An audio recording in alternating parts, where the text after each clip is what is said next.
Car je vous le rappelle, c'est votre sommet et nous ferons le chemin ensemble.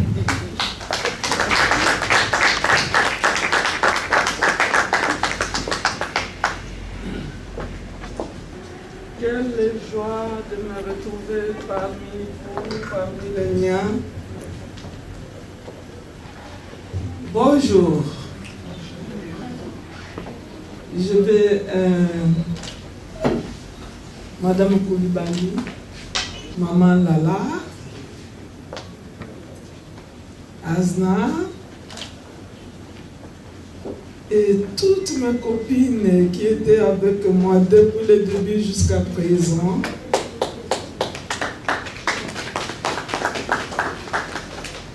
Je n'ai pas oublié les étudiants, les étudiantes, le personnel de l'Université des entreprises. Merci beaucoup pour ce cadre prestigieux du Sénégal dans lequel vous nous avez fait l'honneur de tenir ces mini-sommets. Merci de l'accueil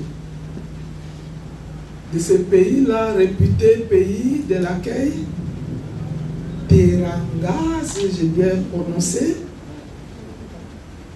Merci de votre hospitalité. Et je suis venu pour palper de mes propres yeux touchés le Sénégal. Les femmes entrepreneurs sénégalaises. Et j'ai vu ce que j'ai entendu. Et je suis dans la joie. Pour dire que nous allons marcher ensemble. Nous allons travailler ensemble pour l'inclusivité.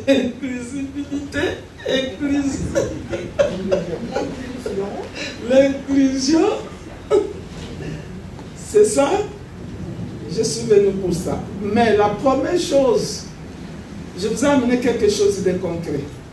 Pour que nous puissions comprendre l'entrepreneuriat. Je sais que je n'ai rien enseigné, je n'ai rien à dire aux femmes sénégalaises, aux hommes sénégalais, à ce qui concerne l'entrepreneuriat. Vous le savez. Mais je vais quand même vous parler d'une personne. Une personne qui arrive pour la première fois dans un pays étranger, qui arrive au Canada, et qui a dans sa tête l'idée d'aller changer le Canada. Est-ce que vous pouvez comprendre ça? Une personne, une Africaine qui arrive au Canada, je suis venu ici changer le Canada.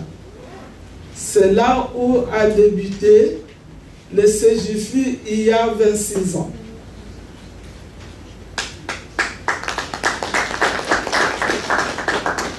Et j'ai dit, je suis venu changer le Canada.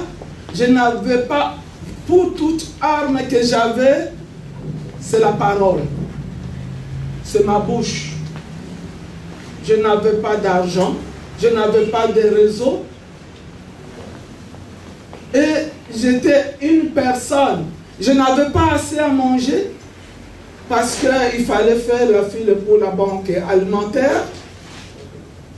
Je n'avais pas d'habits, il fallait aller à la friperie pour m'acheter les habits que je devrais me mettre. Mais j'avais une vision de changer le Canada, une vision de changer le monde. C'est cette vision qui m'amène jusqu'ici. Et c'est pour cela qu'en m'adressant à vous aujourd'hui, je dis, pour toute personne, il faut avoir la vision. Cette vision m'encourageait de faire ce que je ne devrais pas faire. Et qu'est-ce que j'ai fait? J'ai vu qu'il y a un travail à faire auprès des jeunes femmes immigrantes qui étaient déboussolées, qui ne savaient rien. Et moi, qu'est-ce que j'ai fait? J'ai changé immédiatement ma cuisine en bureau. J'ai fondé le bureau là, j'ai fondé le centre immédiatement. L'entreprise qui a 26 ans aujourd'hui.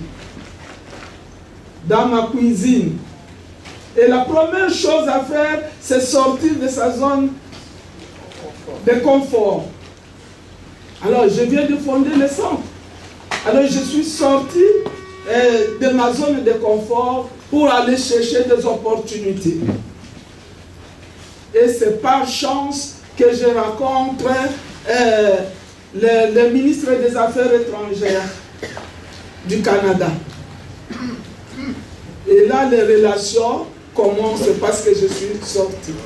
Et c'est lui qui m'a dit d'aller trouver une association où on accueille tous les organismes. C'est à partir de lui. Et je suis parti trouver cette association-là. Et je leur ai dit, par la parole, et monsieur, madame, me voilà, moi j'ai un organisme que je viens de créer dans ma cuisine. J'ai besoin d'un bureau. Et à moins d'une semaine, on m'a donné un bureau. Qu'est-ce que j'ai fait avec le bureau? Je n'ai pas d'ordinateur. On m'a donné seulement une table et la chaise. Mais ma vision était tellement forte, tellement vivante, que tout ça, ça ne m'arrêtait pas. Et j'ai continué. Et qu'est-ce qu'il y a? J'étais l'unique, dans cette bâtisse-là, j'étais l'unique noir. C'est-à-dire, ma couleur de la peau ne m'a pas arrêté, comme mes conditions sociales ne m'ont pas arrêté. Et il n'y avait que des blancs. Mais maintenant, il faut taper, il faut produire des choses, le travail. Qu'est-ce que je devrais faire? J'avais un petit ordinateur de mon conjoint, un petit comme ça. Je pouvais mettre la disquette sur cet ordinateur-là, et puis, où est-ce que je vais aller imprimer? Mais tout mon entourage, les voisins, ils avaient des ordi. Je pars. Est-ce que vous pouvez me céder votre ordinateur pour que je mette ma disquette? Qui peut faire ça? Parce que la vision est là, il faut utiliser tous les moyens pour réussir sa vision. Et les Québécois, ils sont déjà trop polis. Hein? Ce n'est pas comme nous là, si quelqu'un... Pourquoi dans mon bureau, pourquoi je dois te céder ma chaise? Et il me cédait la chaise et j'ai imprimé mes papiers. Je devrais imprimer tout, je devrais faire tout, je ne payais rien. Tout était gratuit. Et une année après, c'est alors que ma vision s'est révélée. Et j'ai dit, comment ça? Une entrepreneur, comment je dois faire? Je ne paye rien. Mais bien aimé, la gratuité, c'est une punition. La gratuité ne peut pas vous amener loin. Et j'ai dit non à la gratuité. Au moment où je n'avais rien, j'ai dit non, non, non, c'est fini. Et je n'ai pas dit non moi-même. J'ai invité monsieur le maire. Il est venu à mon bureau. Alors j'ai dit, monsieur le maire, regarde, moi je suis venu d'Afrique pour changer le Canada. Mais avant de changer le Canada, il faut que moi-même je change mes conditions. Regardez mon petit bureau là où je suis. Et je ne paye rien, même pas le loyer. Vous me donnez tout gratuitement. Je refuse, monsieur le maire. Alors, monsieur...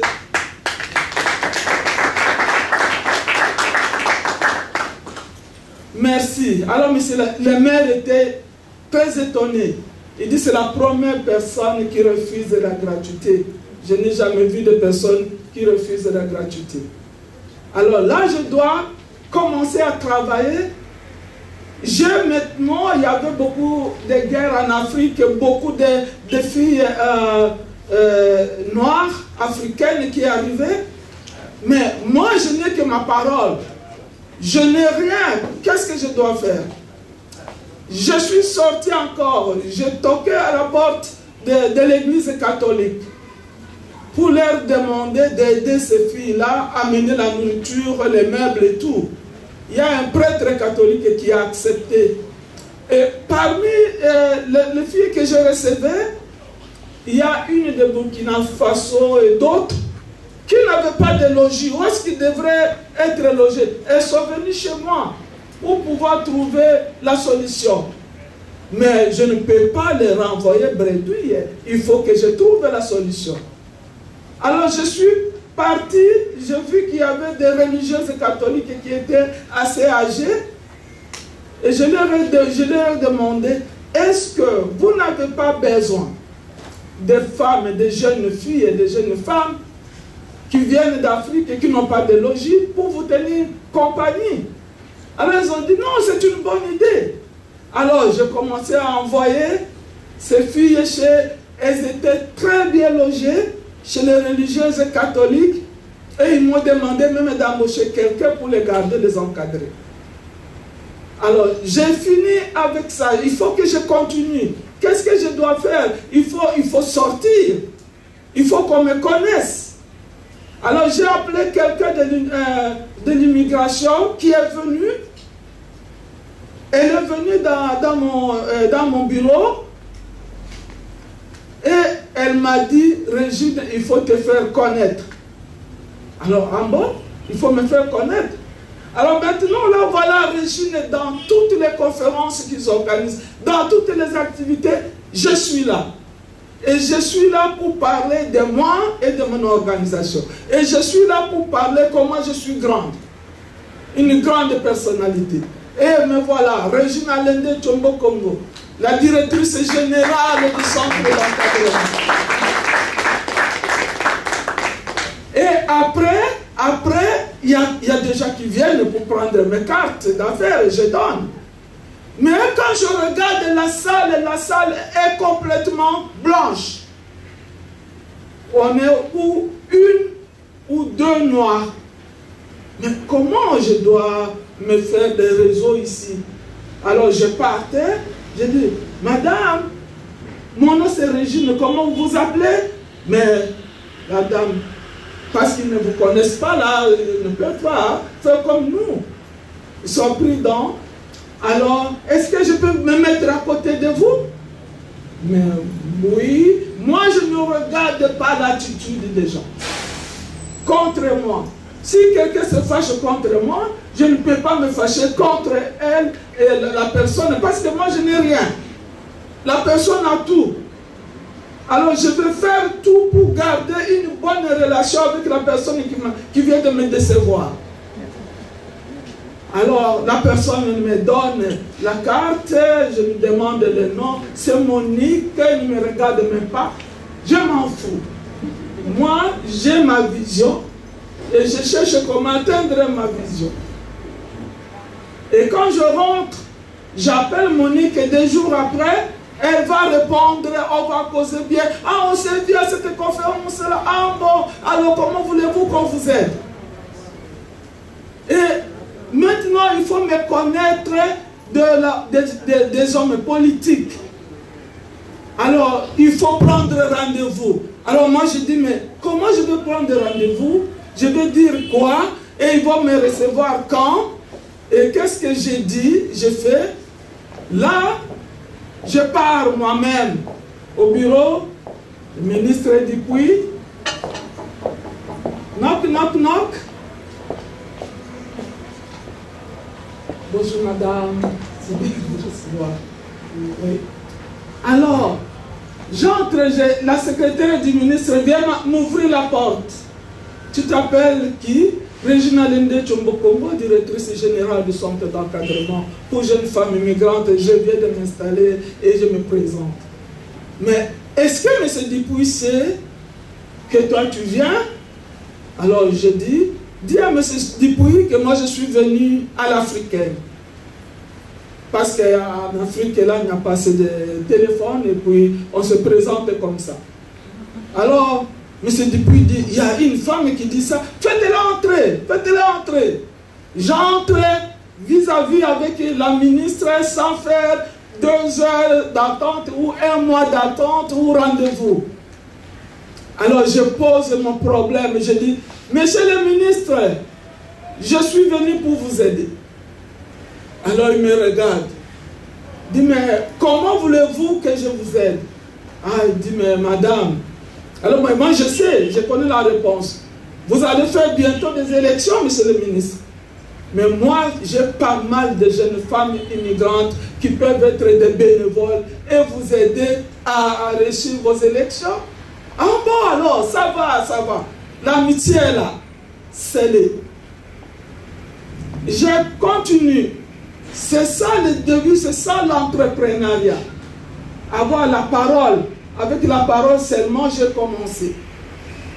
Monsieur le ministre m'appelle maintenant pour demander qu'il a besoin d'une vingtaine de jeunes femmes pour sa campagne, pour les rallyes.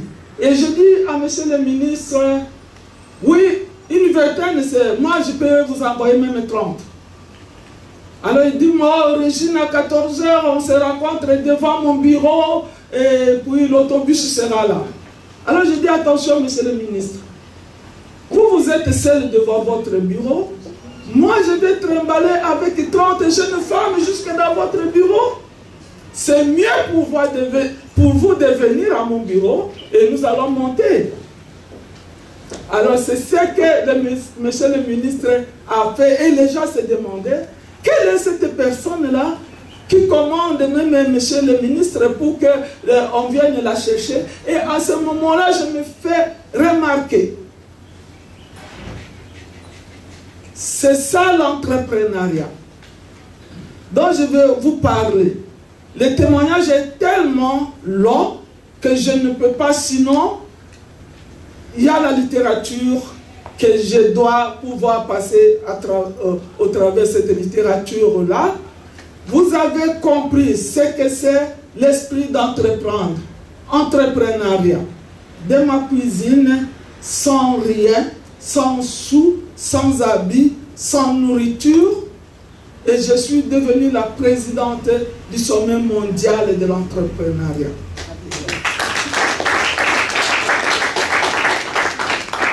On ne fait pas, il faut se connaître. Vous êtes, les femmes, nous sommes compétentes. Nous savons comment travailler. Et ce que je vous amène aujourd'hui, c'est pour qu'on se mette debout pour changer le monde. Aller à la rencontre des opportunités. Nous sommes capables. Je suis là, les femmes sénégalaises sont là. Vous allez vous souvenir de cette journée. Nous allons aller changer le monde. Parce que la façon des femmes d'entreprendre est différente de la façon des hommes d'entreprendre. Et ce qui m'a révolté, c'est qu'il y a des inégalités dans la création de richesses. Il y a une partie de personnes, de populations qui ont les moyens, qui sont riches, et cette partie, c'est le sexe masculin.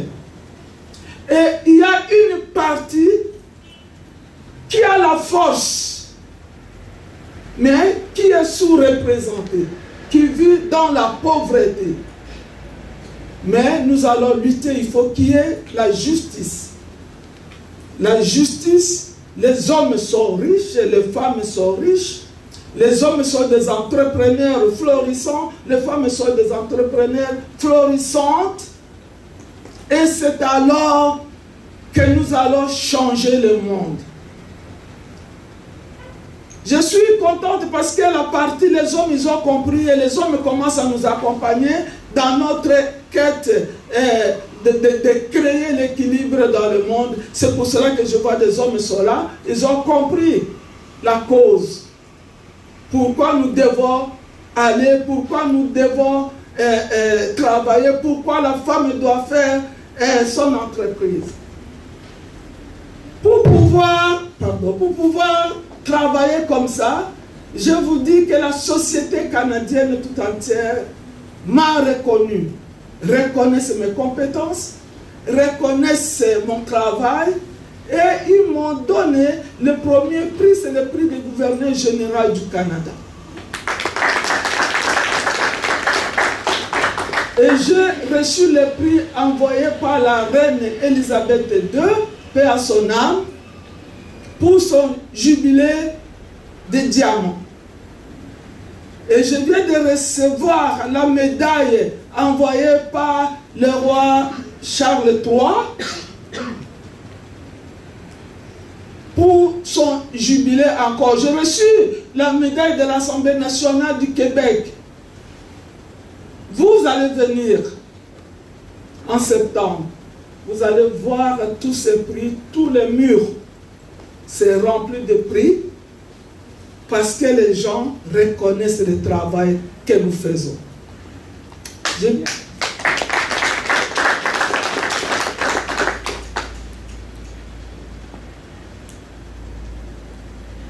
Oui, Anda, je vais m'en sortir. Je vais m'en sortir. Ce que je vous dis aujourd'hui, c'est pour que tout le monde se dise, je ne perds jamais. Soit je gagne, soit j'apprends. C'est Nelson Mandela qui a dit ça. Nous ne perdons jamais. Nous gagnons toujours et nous apprenons toujours quand on se trouve devant un échec. L'entrepreneuriat féminin, c'est un puissant moteur de changement économique et social. Qu'on se le dise, l'entrepreneuriat féminin, c'est l'entrepreneuriat qui change l'économie du pays et qui change le social. Pourquoi? Parce qu'en prenant notre destin économique en main et en prenant la parole, comme je viens de vous le dire, les femmes renforcent leur confiance et sont en mesure de se positionner comme leader. Je viens de vous dire, je me suis positionné comme leader, je n'avais rien. Mais vous, vous avez des entreprises. Positionnez-vous comme leader. Le leader, c'est quoi? C'est quelqu'un qui commande. C'est quelqu'un qui dit un mot et les gens acceptent. Vous êtes des leaders.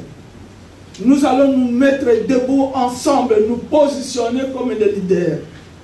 Et moi, quand je vous disais là, quand je disais la directrice générale du centre d'encadrement, mais ce n'est pas, il y a une humilité. La directrice générale, au vrai sens du mot, je vous regarde tout droit dans les yeux.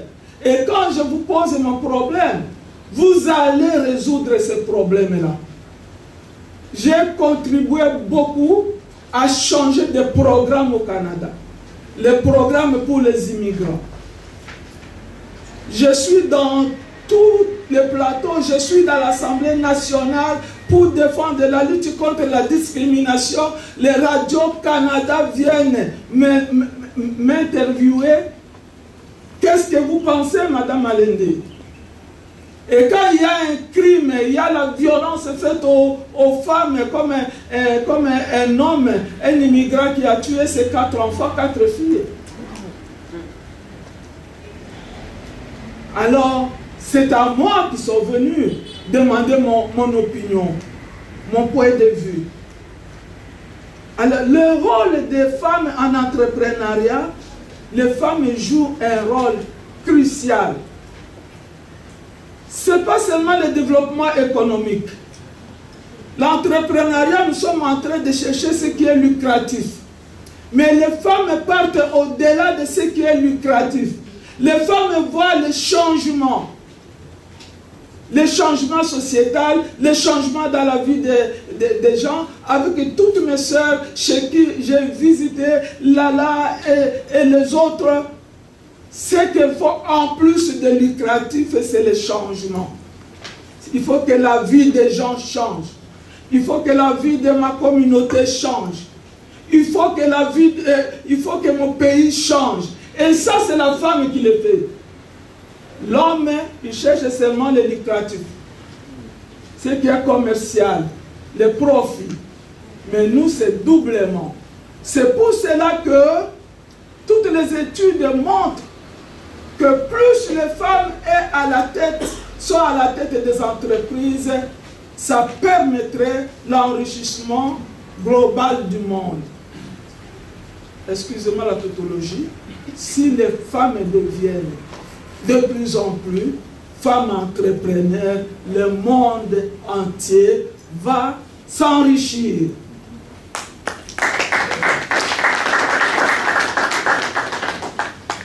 Pourquoi?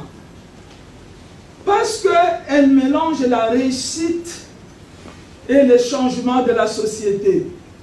Pourquoi? Parce qu'elle aborde le leadership dont on vient de parler. La femme, elle aborde avec empathie, avec inclusion. Elle ne veut pas laisser pour quelqu'un traîner. C'est tout le monde. Nous allons en profiter. Et avec la volonté d'établir des collaborations. C'est ce qu'on a dit depuis que je suis ici. Sans collaboration, on ne peut pas avancer. Et nous sommes là, les femmes, nous allons nous tenir la main dans la main avec les hommes qui vont aller dans la danse, se tenir la main dans la main pour pouvoir progresser, pour renverser la vapeur.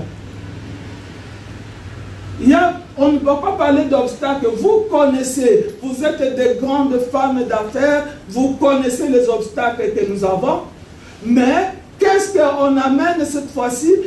L'évolution, on se met debout pour démanteler les anciens obstacles. Et nous allons créer notre chemin pour aller au sommet. Il y a quelqu'un qui a écrit: si l'ascenseur tombe en panne, je prends les escaliers. Ce qui compte pour moi, c'est arriver au sommet.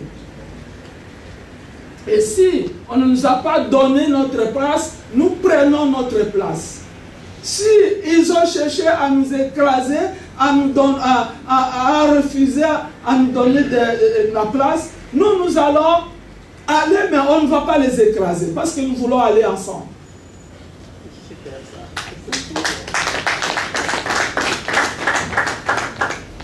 La première chose pourquoi je suis venu ici, parce que j'ai appris que les Africaines sont des championnes du monde en création d'entreprises. Parce qu'il y a un rapport qui est sorti qui a dit: en Afrique, le continent africain, c'est le premier continent dans lequel on trouve beaucoup de femmes chefs d'entreprise. Mais il y a la question, la sous-question qu'on se pose. Si on trouve beaucoup de femmes chefs d'entreprise, pourquoi on n'est pas sur la liste de Forbes? Pourquoi mon nom ne figure pas? Pourquoi ton nom ne figure pas là-bas? Le nom de Madame Koulibaly ne figure pas là-bas. La liste de Forbes. Et au Canada, l'Afrique, c'est 24%. Au Canada, c'est 18 contre 18% au Canada, 17% en Amérique latine et 8% en Europe. Nous sommes considérés comme la colonne vertébrale de l'économie africaine sur le continent. Les femmes. J'ai inauguré un prix. Un prix qu'on appelle Nana Benz. La plupart de vous qui vont venir là-bas, vous aurez certaines de vous vont recevoir ce prix Nana Benz. Alors j'ai dit qu'ils ne se sont pas trompés. Les Nana Benz, ce sont des femmes que j'adorais quand j'étais enfant et que je continue à adorer. Les femmes qui se sont levées, les femmes qui n'avaient pas étudié, et les femmes qui ont tenu l'économie du Togo en main. Le gouvernement venait même en prêter l'argent chez Nana Benz. Où sont les Nana Benz? Nous voulons créer une nouvelle génération de Nana Benz en Afrique. Et moi, quand je parle de Nana Benz, les Blancs sont étonnés. Les Blancs sont étonnés parce que je parle de Nana Benz. Nous sommes des Nana Benz. Et les entrepreneurs qui étudient chez nous, on les appelle des Nana Benz. Est-ce que nous sommes des Nana Benz? Ils ont renversé la vapeur à leur époque. Mais nous, le moment est arrivé de renverser la vapeur. Et parmi les pays africains, où on trouve un plus grand nombre des entrepreneurs, le premier pays, c'est le Sénégal.